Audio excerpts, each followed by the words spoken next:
Hello guys and happy Sabbath. Welcome to The Connection. Kama kawaida I always say this is the #1 Adventist online show. Na kazi yangu hapa ni rahisi sana. Just to encourage you, to inspire you and to tell you stories that will always encourage you in this journey of faith.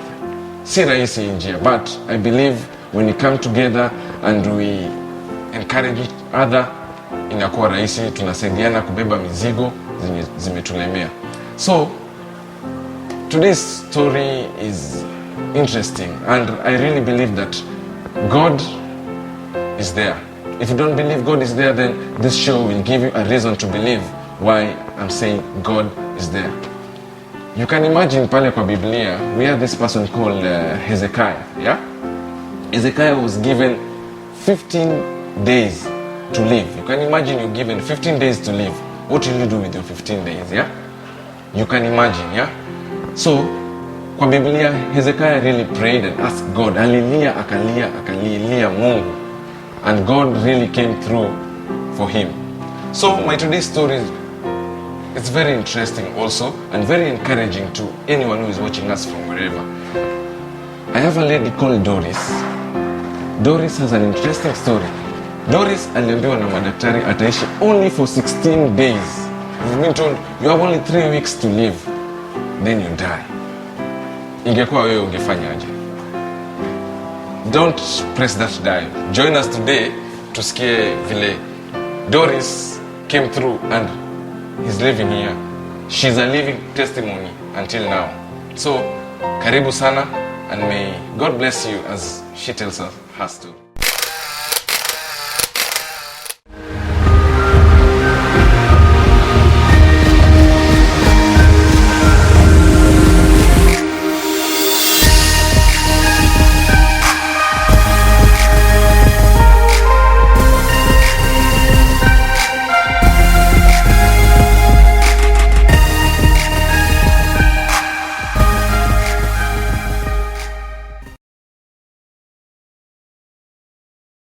Doris, karibu sana kwa show. Thank you so much.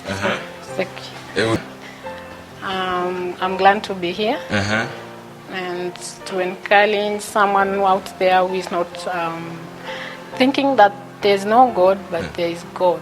I'm telling you there is God. So, maybe we begin with, we want to know Doris, alizaliwa wapi? Tell us something about yourself. Okay. My name's Doris Mwashi. I was born in Meru and I have 3 children and I'm a married woman and a God-fearing woman. Amen. So I was born in Meru, maybe Shule. Okay, my father was a church elder since I was born. And until he passed on, he was a church elder. So, and my mom was in a ministry for Dorcas, this church around. So I've never seen anybody outside our church. So I've been brought up in the family of SDA family, knowing God, and we have passed all the stages, those pathfinders, youth, and then that is the reason why we teach our children to follow the truth, so that when you grow up, you know where to follow. So Doris, maybe where do you fellowship, your church? Right now, my church is Moja, one SDA church, and I'm a member. And so, I'm married to George Mwashi, and we have 3 children. And yes, that's it. Thank you so much for that brief introduction. I think at least someone who's never heard about Doris Mwashi knows 1 or 2 things about you, Cindy. Yes. So maybe, Doris, you've been sick for a while. Yes. So perhaps we start with where did you start feeling your body? Mwili kukua yako, yeah? 2020, that was my memorable year. So I started, December 2019, I started feeling pain on one side. And then that pain was consistent. It was terrible. It was a consistent pain on the right side. It is on my right side. So me, I just went to the dentist. I thought it was my tooth. So the dentist, I went to Uruguru to be checked on my tooth. So the dentist, checked my tooth and he told me that hii meno yako sioni yenye iko mbaya, lakini let me check the cavities. So the first one, akaniambia haina any cavity, but I'll give you some medicine when they ukunywe for painkillers. So I went the first week, second week, I couldn't talk. I went back again. He removed that tooth. So I came home, I was thinking that this pain is going to go away. It continued. But then it was terrible. As in, sikuwa nakula, sikuwa naongea. I went back again. So nikamwambia, that tooth, I don't think hiyo tooth ni ile ingine. The following, hiyo inafuata ingine. Akaniambia, but I am like, the second tooth, haina cavity hata kidogo. Nikamwambia ngoa, inakaa ni inaniuma.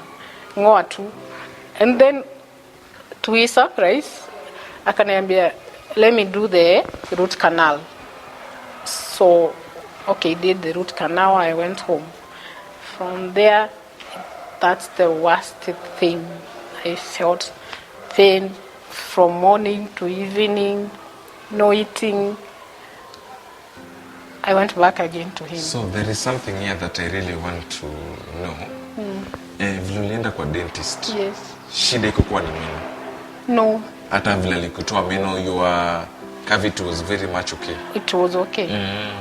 So, I think when he was doing the root canal, aliguza nerve. And that was the end of it. So I was feeling like my hand is growing, everything I can't see, I can't eat. So I went back to him again and he told me this time, I'm not going to remove your tooth. So I'll just write for you another letter. You go to a bigger hospital and then they check on you. So he wrote for me a referral letter, so I went to the big hospital. And when I went there, they were so surprised to see that I have no problem with my tooth. So what's my problem? I told them I'm feeling pain. I can't talk. I can't eat. Even the water, I can't take some water. There's nothing I can do. Even I can't go to work. They sent this us to go for a test. So they sent me for a neck scan. So I went to do for neck scan. And when I went for neck scan, and then they told me there's nothing wrong with my neck. Those are good news. And then the doctor said that it seems we have to change to something else. They ran all the tests. They sent me to another hospital to do all my tests. There was nothing. So these tests, were they like done in one day or they were spread many days? They were spread in many days. Of like I go for, and they were very big tests, not small tests. So you can go for one day. And now that you went to a big hospital, the tests will also be big. Yeah? Yes. So I went for all those tests and they see nothing. So I was told I was given the most painkiller. That one you can't buy it on.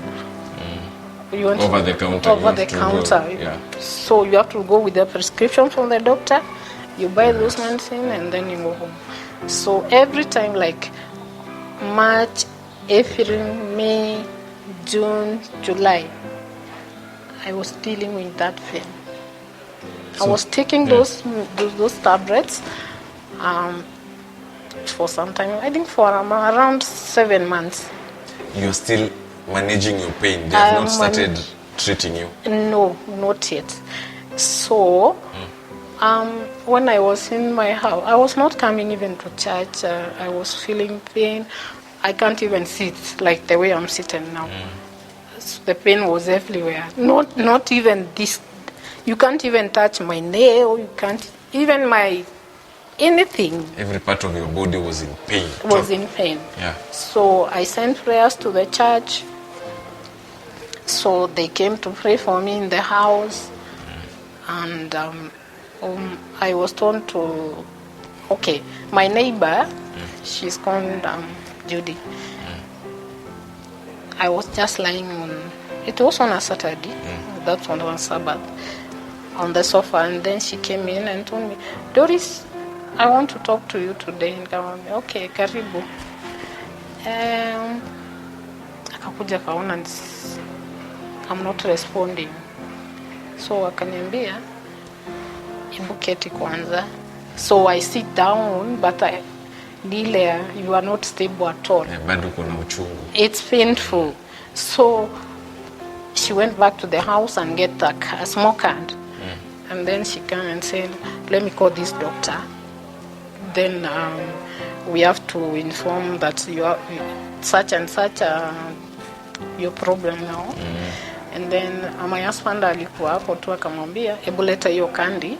We call this doctor to book appointment. That's Judith from your church, yeah? She's not she's not from my church. Okay. But she's my neighbor. Okay. Akakuja akanipatia hiyo kandi.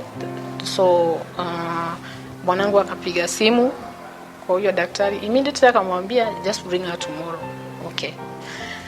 So the following day in the morning, we were there. Kwa sata yeye hakuwa analala. Ni zile za he is awake all through, and the following day he has to go to work. So it was an hectic. Hata yeye ilimkula. So Doris, I want to ask you something. Yes. When did you get the right diagnosis that what you're suffering from? Because now you've been sick, medameno, it was a wrong diagnosis, right? Yes. You've been given painkillers for 7 months to maintain your pain. Yes. When did the doctor or the doctors find out really what was wrong with you? Yeah, that's where I was coming from. Okay. So we went to Upper Hill, and then when the doctor saw me, he just said that she has to take MRI first. Then we discuss. So what we do, MRI, it's not a simple thing. I know an MRI, and it's very expensive. It's very expensive. Yes. So we were shocked that this MRI, you have to pay like 40K, and then yeah. I know. Hey. And then I told my husband, now this has to do, we have to do it today. I just told God, I don't want to go with this pain again. Let them see what is wrong with me.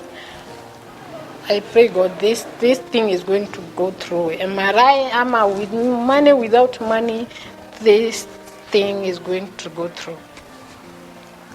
So the doctor said that I'll send you to someone.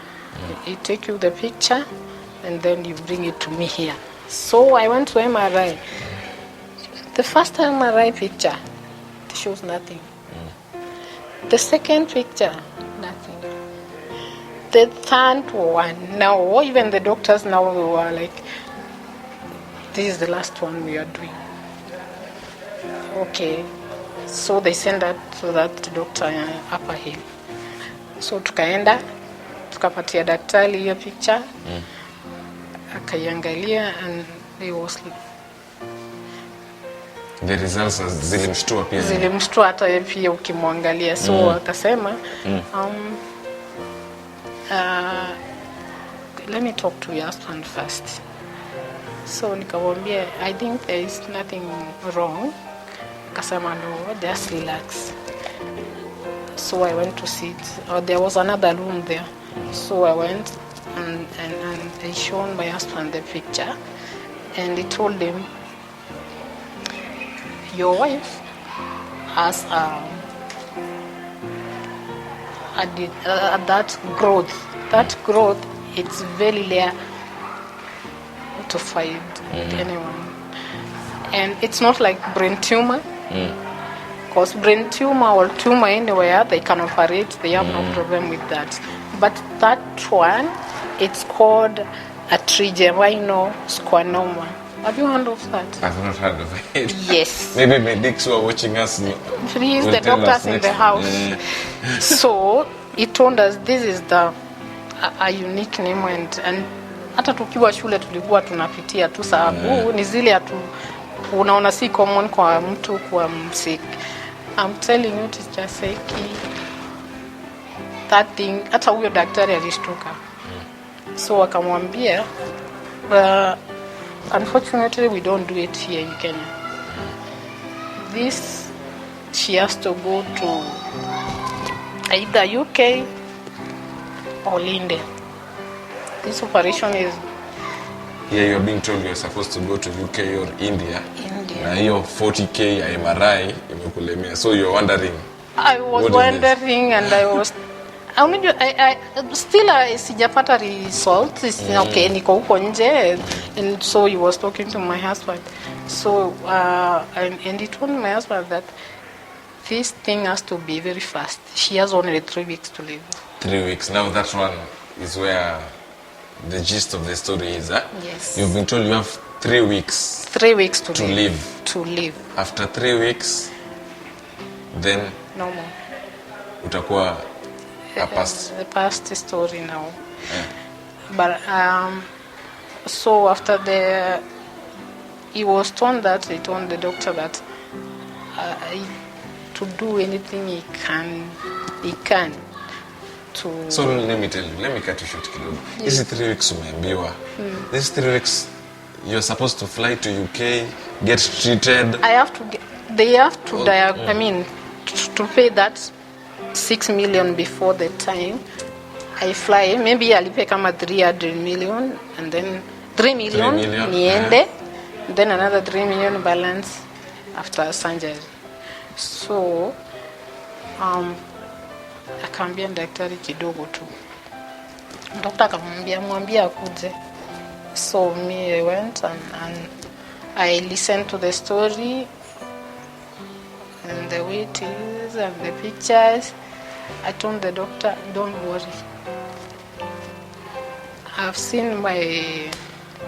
I've been praying God to see this diagnostic, and then you have seen it. Sasa kama imepatikana, usijali mambo ya pesa. God will provide. God will provide. Amen. So the doctor was so worried that ujastuka. Hakuna kitu inakustua hapa kwa hii. Nikamwambia. So when you're getting that news, are you with your husband? Yes. Okay. Yeye ndiye anastuka kuniliko. So mimi nilimwambia hii sikushtue. This has to end. Tushapata the right thing. We know what we are treating now. Yes, we know what we are treating now. Okay. And so I have been praying for this over those months now. Nilikuwa naambia Mungu tu, you know, why I'm suffering all this. If this is the end of me, I know I'm in the safe hands. So the doctor told me that we don't do this of surgery, but I'll contact to someone like friend yake sasa akampigia simu akamwambia there is a surgery here and it's so urgent, so we have to organize how it is going about. So that doctor alimjibu tu huyo mtume tu uko UK. Ani huyo daktari mwenye huyo mwingine alikuwa mtegemea amemwambia. Yes. That case? Yeah, that case no. So me nikamuuliza what is trigeminal squam normal, the first thing, because nimeona. Akaniambia inside your nerve iko in between hapa kuna membrane and inside my throat na drum inashika, unaona hii ni memory, what do we call this, memory whatever. So it's inside, kuna space iko in between eardrum membrane na it's inside there na kuna nerve. So inside that nerve ndio blood inatoka. That's and it's a bit complicated. It's complicated, so it's a matter of life and death. Ukifanya simple mistake, hata mimi ninge twist shingo ama ningefanya anything. Ni hivyo tu. So ushapatikana na whatever uzeni. You can see uko na alama hapa. Yeah, this is where they start okay. operating mpaka hapa mwisho. So and through my encouragement and faith, I told the doctor, I'm not going to India. I'm not going outside this country. You doctors, you are given this knowledge, this. Nimewapea life yangu, just do it. Do this surgery. Remove it. And I know. If you don't, ni mapenzi ya Mungu. So let me ask you something, Doris. Wakisha kupata hiyo news, you went back home, of course, to go and absorb the story with your husband. Look where you get your funds. What was your decision? Yeah, my decision. Your decision, were you to fly out or you just decided you're doing it here? I called my sister. My sister works in a big hospital. And I told her, these are the results now. And she was shocked. And she told me that you can't go outside and we have the doctors here. And so she got my encouragement, and then she told me the following day, okay, the following day we have to prepare and ukuje hospitali. So unajua bwanangu sasa ako kama cheesy. It's not something easy to take. Yes, no. That is something hard. So I encouraged him. So the following day, I mean, at night I talked to my children and I saw, okay, my daughter Michelle, she is so much concerned and this thing is getting into her nerves. And she told me, Mom, you're not going to leave us. We pray for you. And then I told her that, you know what? I'm going to see the doctor and he has to remove whatever they have seen, okay, inside my hand, and then I'll come back. Don't worry. So the decision was, you're doing this surgery in Kenya? Here in Kenya. And nobody is doing this surgery. Yeah. You see, the doctor have refused now. And so I went the following day to the hospital. So we went to the first doctor. He refused? He refused. The second doctor, he refused. And so the third doctor, my sister told me, now, this is serious. Because if they are not going to do it here, you know, lazima uende nje. And I told my sister, I'm not going outside. This thing has to be over by 3 weeks. They have to remove this thing. Or else, ikipita 3 weeks, you're past tense. I'm past tense now. The dangers of a misdiagnosis cannot be overstated. They could lead to disability, death, or worse. Join us next time and find out what happens. This is The Connection. Thank you for watching.